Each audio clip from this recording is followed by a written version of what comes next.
duulimaad toos ah oo ka yimid magaalada Nairobi caasimadda dalka Kenya ayaa soo gaaray garoonka diyaaradaha ee magaalada Kismaayo.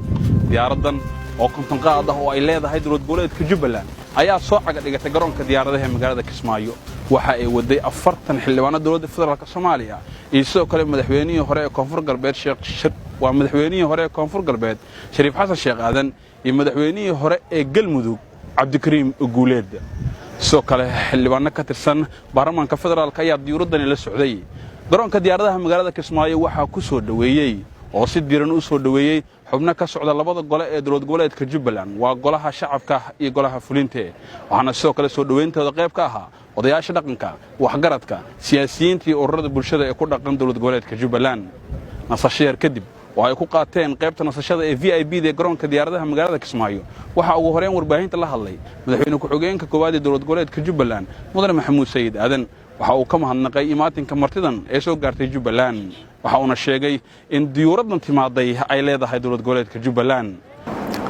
waftigan sharafta leh ee ka yimid Nairobi maanta ka soo duulay ee noogu yimid xafladda caleemasaarka madaxweynaha dowlad goboleedka Jubbaland Mudane Axmed Maxamed Islaam oo ay hogaaminayaan walaalaha saaxiibada madaxweynayaashii hore madaxweyne Cabdikariim iyo madaxweyne Shariif Xasan Sheekh Aadan xildhibaanada mas'uuliyiinta kala gedisan mudanayaasha barwooyinka soo dhawaada halkan waa gobolkiinni dowlad goboleedka Jubbaland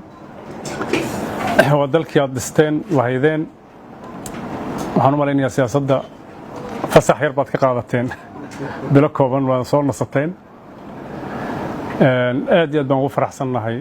inaad noqotaan waftigii ugu horreeyey oo heerkan ah oo soo gaara magaalada Kismaayo caleemasaar ku yimaado taasoo reer Jubbaland qiimo weyn ugu fadhido lidinkuna xasuusan doona dhammaantiin dalkii waa nabad nimankii aad ugeedeen oo nabadiidka ahaa mooyaane dhibaato kale ma jirto saaxiibo aragtida lagu kala gedisan yahay oo jirana kulli adinka nala dhaqi doona haddii alla idmo annagana si nabad ah iyo doorashada inoogu dhacdo waad la socotaan xafladii caleemasaarka ahayd ood nagala soo qayb gasheen ood weynayseen allah idinku ciseeyo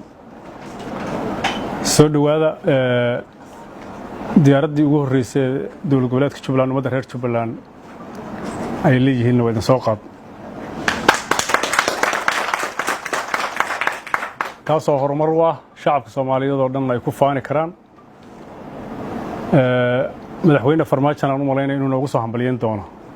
kulay wuxuu mudan yahay inuu noogu soo hambalyeeyo waftiga inoo yimid iyo diyaaradda shacabkiisa iyo dowlad goboleedkiisa ay heleenba waxaan ka filaynaa waa inuu noogu soo hambalyeeyo soo dhawaada wixii waraysi iyo taladii aad noola soo safarteen iyo xafladii aad nagu soo qiimeyseenba waa geli doonaa safar dheer baa soo gasheen mudanayaal soo dhowaada aad iyo aad baan mar labaad idinkugu mahadcelinaynaa halkan baarlamaan golo wasiiro ururadii bulshada reer Jubbaland uma kala harin soo dhaweyntiina taas ayaa idin tusaysa qiimaha ugu fadhida maanta inaad soo booqataan soo kale madaxweynihii hore ee Galmudug Cabdikariim Guuleed ayaa isna warbaahinta la hadlay waxa uu sheegay ujeedka ay halkan u yimaadeen madaxweyne ku-xigeenada xubnaha gudoomiyaha baarlamaanka xubnaha golaha wasiirada xubnaha baarlamaanka ee Jubbaland iyo dhammaan shacabka reer Jubbaland dhammaantiin waa islaamina assalaamu calaykum waraxmatullaahi wabarakaatuh runtii maanta sharaf weyn ayay noo tahay inaan ka soo qayb galno xafladda iyo damaashaadka caleemasaarka madaxweyne Axmed Maxamed Islaam Axmed Madoobe aan kala soo qayb galno shacabka reer Jubbaland aan kala soo qayb galno maamulka reer Jubbaland aniga iyo saaxiibkay Shariif Xasan Sheekh Aadan iyo xildhibaanada kale ee sharafta leh ma aragtay maanta soo gaaray magaalada Kismaayo waxaan runtii aad uga xunnahay in munaasabadda aan ku nimid ay ku soo aadan tahay ama ku soo aaday xilli shacabka reer Jubbaland ay saaran tahay cunaqabateen gardarro ah oo aan runtii qaban ay saaran tahay waxaan runtii aan leenahay shacabka reer Jubbaland ma qabato cunaqabateentaas ma qabato dhibaatada gaarka ah oo lagu hayo kamana qabato dawladoodii ee ayaga dhisteen kama qabato taas aad iyo aad baan runtii uga xunnahay waa ku faraxsannahay in aan u nimid ama aan qayb ka nahay dadkii cunaqabateentaas inay jebiyaan hormuudka u ahaa maxaa yeelay waa cunaqabateen gardarro ah waa cunaqabateen dulmi ah oo aysan shacabka iyo dadka reer Jubbaland aysan kasban shacabka iyo dadka reer Jubbaland waxay mudan yihiin dawladoodana ka mudan yihiin Soomaaliyeedna ka mudan yihiin in lagu bogaadiyo laguna amaano nabadda iyo wanaagga iyo sharafta ay gaareen haddii waxyaabo kala aragti duwanaanshaha ay jirtana waa in wada hadal iyo wada xaajood lagu xalliyo mana filayo wada hadal iyo wada xaajood inay diidan yihiin dadka reer Jubbaland ay maamulkooda inay diidan yihiin ma filayo saad ogtihiin dalka Soomaaliyeed waxay soo mareen dhibaatooyin badan wadankaana maraaxil aad u tiro badan ayuu soo maray meesha laga keenay qof kasta uu ogyahay waxa maanta meesha uu joogo lagu keenayna waa wada hadal iyo walaalow iyo wada xaajood iyo isku tanaasul ayaa lagu keenay sida kaliya ee dawladnimadana aan dhisanayna ay ku socon kartana waa isku tanaasulkaas iyo wada hadal waay laakiin ana eri iyo qof kale oo hadli kara ma jiro iyo qof kale oo ra'yi laga dhageysanaya ma jiro waxay la tahay inay tahay arrin aanan dawladnimadana aan hadda dhisanayno aan ku haboonayn inay tahay aad iyo aad u qiyaasaya kullay wixii khudbado rasmi ah iyo hadal rasmi ah oo ama dhinaca siyaasadda ay noocyada kale jiro xilliga caleemasaarka u dib dhiganaynaa waxaan aad iyo aad maamulka Jubbaland iyo shacabka reer Jubbaland uga mahadcelinaynaa sida sharafta leh ee wanaagsan ee noo soo dhaweeyeen madaxweynihii hore ee Koonfur Galbeed Soomaaliya Shariif Xasan Sheekh Aadan ayaa sheegay in dadka reer Jubbaland ayna u qalmin in cunaqabateen la saaro waxa uu sheegay in cunaqabateentii la saaray ay maanta burtay isagoo sheegay ujeedku Kismaayo u yimid inay tahay caleemasaarka madaxweynaha dowlad goboleedka Jubbaland mudane Axmed Maxamed Islaam runtii wixii la dhihi lahaa saaxiibkii ay yiri reer Jubbaland runtii sharaf ay sameeyeen doorasho ay sameeyeen doorasho ay ugu daneynayaan dadkooda iyo dalkooda oo ugu daneynayaan wanaagii madaxweyne Axmed uu dalkan ka qabtay ayagoo og ayagoo u abaalgud u sameeyay inuu mar labaad iyo mar saddexaad inuu hogaamiyo runtii ani reer Jubbaland taas waxaan leeyahay waa si geesinimo iyo aragti iyo wadaniyad iyo dal jacayl ah runtii taas ayaan u arkaa hoggaan ay u baahnaayeen wax qabadkiisii ay arkeen daacadnimadiisa arkeen islaamnimadiisa arkeen dhinac walba ay ka arkeen buu ahaa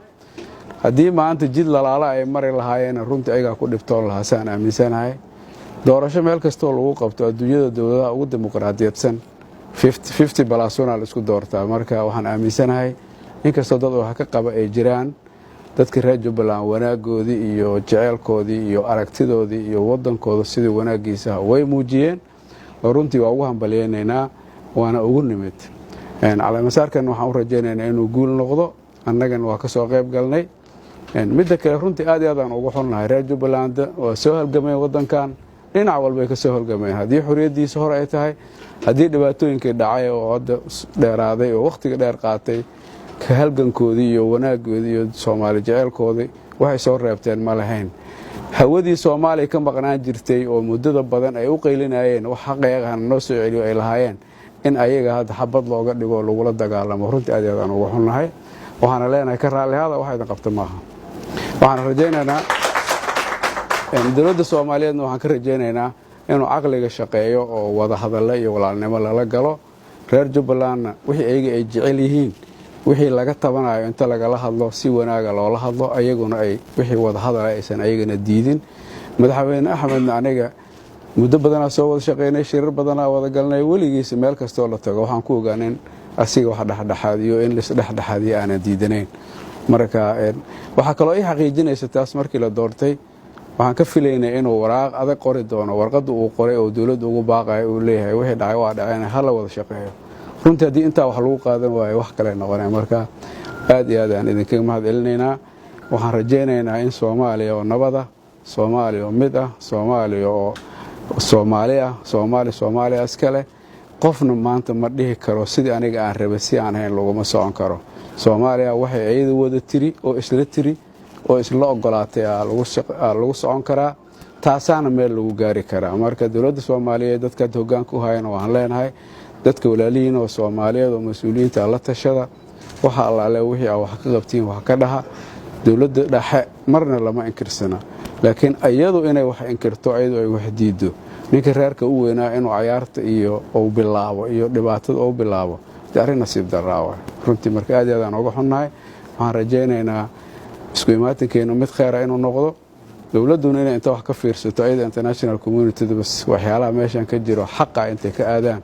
sababta baarlamaan waa had doortaa layidhi odayaal ha soo xuleena layidhi waddo kasta waa la maray oo saxda ahayd marka in wixii ayaga inta la sameeyo haddana la yidhaahdo hebel ma arki karno runtii ma shaqaynayso dhibaato badanaa lagala kulmaa marka aad iyo aad u mahadsantiin soo dhoweyntaana soo dhoweyseen iyo walaalnimada